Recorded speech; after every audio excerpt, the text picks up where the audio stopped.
दोस्तों अभी कुछ सालों पहले तक कितने लोगों को ऐसा लगता था कि गेमिंग को एज ए करियर भी लिया जा सकता है, लेकिन आज देखो लोग गेमिंग के अंदर ही अपना करियर बना रहे, खासतौर पे इंडिया के अंदर जहां पर लोगों को लगता ही नहीं था कि गेमिंग में कुछ हो भी सकता है, लेकिन देखो आज हो रहा है। लेकिन इससे भी आगे की अपॉर्चुनिटी आने वाली है। दरअसल एशियन गेम्स जो चाइना के अंदर होगी 2022 में, वहां पर गेमिंग को भी एक स्पोर्ट्स के तौर पर ही लिया जाएगा और वहां पर मेडल भी दिए जाएंगे जीतने वाली टीम को। तो अब ई स्पोर्ट्स भी ऑफिशियल मेडल इवेंट हो चुका है एशियन गेम्स के अंदर। हालांकि चाइना के अंदर होगा ये कंफर्म नहीं है, हालांकि कहा तो गया है कि चाइना के अंदर ही होगा, लेकिन कोविड की जो सिचुएशन है उसकी वजह से शायद ये कहीं और शिफ्ट भी हो सकता है, लेकिन वो तो तब की तब देखी जाएगी। लेकिन मेन बात यही है कि मेडल मिलेगा भाई अब ई स्पोर्ट्स के अंदर भी, मतलब अब ये एशियन गेम्स के अंदर ही आ चुकी है, तो उस मेडल की वैल्यू ही अलग हो जाती है, जो दूसरे टूर्नामेंट जो भी कंपनियां करवाती हैं उनसे काफ़ी ज़्यादा अलग हो जाती है, क्योंकि ये एशियन गेम्स की बात है।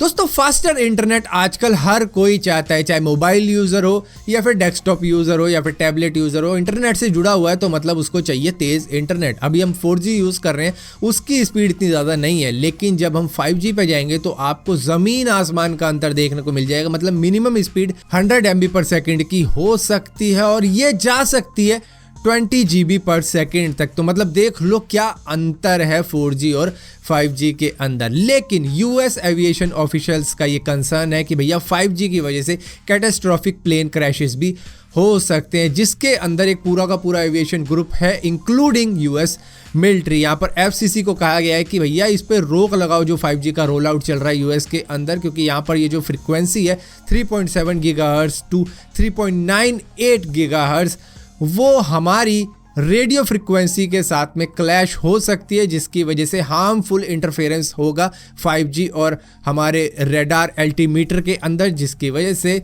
गलत कम्युनिकेशन हो सकता है या फिर कम्युनिकेशन होगा ही नहीं, जिसकी वजह से प्लेन उड़ाने वाला पायलट कंफ्यूजन में रह जाएगा कि उसे करना क्या है, क्योंकि एयर कंट्रोलर ही उनको बताते हैं कि भैया आपको अब लैंडिंग करनी है, अब आपका एरिया क्लियर है, ये वो सारी चीज़ें बताते हैं। लेकिन जब यही बात नहीं पता लगेगी तो वो अपने भरोसे होगा और उसमें कुछ भी हो सकता है। तो यहाँ पर जो 5G बैंडविड्थ फ्रिक्वेंसी है वो शायद एयर नेविगेशन के साथ में क्लैश कर सकती है, जिसकी वजह से दिक्कतें हो सकती हैं। तो यही मेन कंसर्न है एविएशन ऑफिशियल्स का कि भैया जिस तरीके से लाइट पोल्यूशन होता है उसी तरीके से 5G फ्रिक्वेंसी का भी पोल्यूशन होगा, जिसकी वजह से दिक्कत आएगी हमारे रडार सिस्टम के अंदर। दोस्तों कल मैंने आपको एलॉन मस्क के ट्वीट के बारे में बताया था, जहां पर उन्होंने कहा था कि वो एप्पल को बेचना चाहते थे, अपनी टेस्ला कंपनी को। जब हमारा बुरा वक्त चल रहा था तब इन्होंने खरीदी नहीं थी। तो यहाँ पर ऐसा जवाब आ रहा है एप्पल की तरफ से कि ऐसा कुछ हुआ ही नहीं था, हमने तो ऐसा कुछ किया ही नहीं, हमारी तो ऐसी कुछ बात हुई ही नहीं।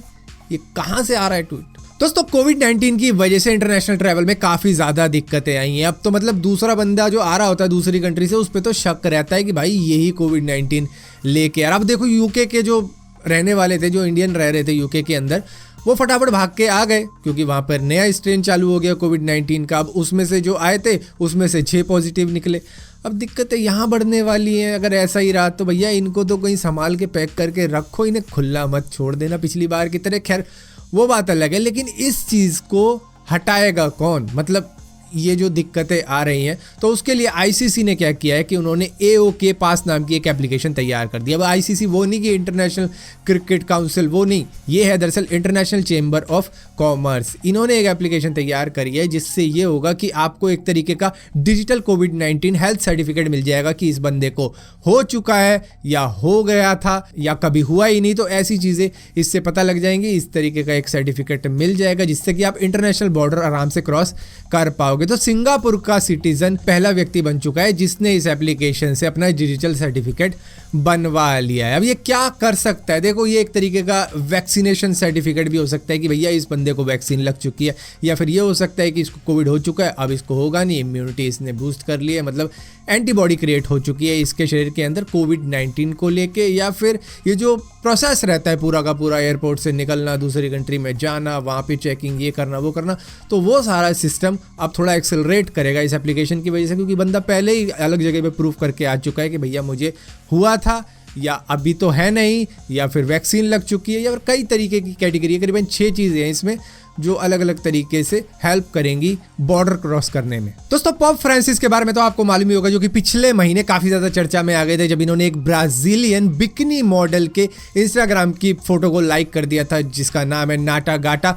अब उसके उस टाइम पर इतने ज्यादा फॉलोअर नहीं थे, लेकिन जब इन्होंने लाइक कर दिया और काफी ज्यादा चर्चा में आ गई, ये वायरल हो गई पूरी की पूरी, जिसके बाद में अब इसके फॉलोअर हो गए हैं करीबन 2.7 मिलियन के करीब में। लेकिन एक बिशप जो कि 84 इयर्स ओल्ड है, वो बिकनी मॉडल्स की पिक्चरों को लाइक करता हुआ घूम रहा है। ये तो बात घूमेगी सारी दुनिया के अंदर, जहां पर अब एक और नई मॉडल सामने आई है मार्गरेट फॉक्स नाम की, जिनके इंस्टाग्राम फोटो को इन्होंने लाइक किया। अब इतनी बड़ी प्रोफाइल 7.5 मिलियन फॉलोअर्स के साथ में लाइक करती है तो वो ऊपर ही आ जाती है, वो छुपती नहीं है, वो सीधा आ जाती है कि ये देखो कितने बड़े बंदे ने लाइक किया है इस मॉडल को। जिसके बाद में अब फिर से ये एक चर्चा का विषय बन चुका है कि भाई ये हो क्या रहा है, क्या ये फॉरेन का आश्रम बन रहा है। और पर दोस्तों जितने भी लोग अभी तक ये समझ रहे थे कि Xiaomi कोई बहुत बड़ी कंपनी नहीं है, मतलब छोटे मोटे मोबाइल बनाती है, बजट सेगमेंट के बनाती है, कितना कमाती होगी, लेकिन मैं बता दूं अब ये 100 बिलियन यूएस डॉलर की वर्थ की कंपनी बन चुकी है। तो ये अब 100 बिलियन यूएस डॉलर वाले क्लब को ज्वाइन कर चुकी है, क्योंकि इसकी वर्थ भी अब इतनी है। और पर दोस्तों जितने भी लोग टेलीग्राम का चैनल चला रहे हैं या फिर सोच रहे थे उसको स्टार्ट करने का, तो मैं आपको बता दूं अगले साल से इसकी मोनेटाइजेशन ऑन होने वाली है। तो जितने भी लोग अब इसको यूज कर रहे हैं वो अब इससे कमा सकते हैं एडवर्टाइजमेंट के थ्रू। दोस्तों जो भी लोग अभी तक पुराने एंड्रॉयड मोबाइल चला रहे हो या फिर पुराने आईफोन चला रहे हो, उनके लिए बैड न्यूज आ रही है व्हाट्सएप की तरफ से कि उनके मोबाइल पर व्हाट्सएप बंद हो जाएगा अब आने वाले कुछ दिनों के अंदर ही। मे बी 1 जनवरी से अब नया मॉडल करना पड़ेगा, या तो आपको अपने मोबाइल का या फिर उसको अपग्रेड करना पड़ेगा। तो यहाँ पर देखो आईफोन iOS 9 जो यूज़ कर रहा है उसके लिए व्हाट्सएप बंद, और इसी के साथ साथ एंड्रॉयड 4.0.3 जो यूज़ कर रहा है उसके लिए भी बंद। हालांकि इतने पुराने मॉडल शायद ही कोई यूज़ कर रहा हो, तो अगर कर रहा हो तो फिर भाई बचने का एक ही रास्ता है, कस्टम रोम या फिर व्हाट्सएप का मॉडिड वर्जन। सो फिलहाल के लिए दोस्तों इस वीडियो के अंदर इतनी अपडेट्स थी। अगर वीडियो आपको पसंद आती है तो इस वीडियो को लाइक जरूर करना, शेयर जरूर करना, और इसी तरीके की और भी वीडियो देखना चाहते हो तो इस चैनल को सब्सक्राइब जरूर करना। सब्सक्राइब किया है तो बेल का आइकन जरूर दबाना, वरना आपको मालूम नहीं चलेगा मैंने कोई वीडियो डाली भी है।